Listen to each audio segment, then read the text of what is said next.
তবে আমরা দেখতে পাচ্ছি এই রিট মামলা শুনানি করার ক্ষেত্রে এবং এই রিট মামলাটি পরিচালনা করার ক্ষেত্রে সরকারের একাংশের ডাইরেক্ট সংশ্লিষ্টতা দেখা যাচ্ছে। ফলে আমরা ধরে নিতে পারি যে সরকার এই সংস্কার প্রস্তাবকে পার্লামেন্টকে বাইপাস করে কোর্টের মাধ্যমে সেটেল করে এক ধরনের স্থিতাবস্থা বা এক ধরনের সুবিধা নেয়ার জন্য চেষ্টা করছেন।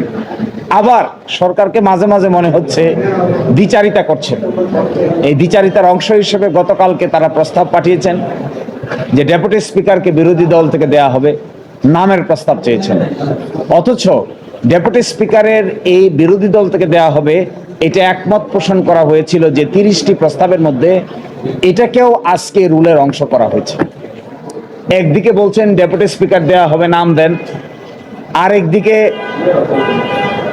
নিজস্ব ইনস্ট্রাকশনে ইনডাইরেক্ট রিট পিটিশন দায়ের করে সংস্কার প্রস্তাবকে আদালতের সাবজেক্ট ম্যাটার বানাচ্ছেন। এটার নাম হলো দ্বিচারিতা। আমরা মনে করি এই যে একটি কাজ করানো হলো, এর মাধ্যমে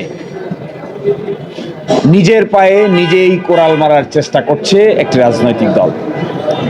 যদি বাংলাদেশে জুলাই সনদ বাস্তবায়ন আদেশ না থাকে, 30টি কনসেনসাসের ভিত্তিতে সংস্কার প্রস্তাব না থাকে, গণভোটের প্রশ্ন অবৈধ হয়, তাহলে শেষ পর্যন্ত থাকবে কি?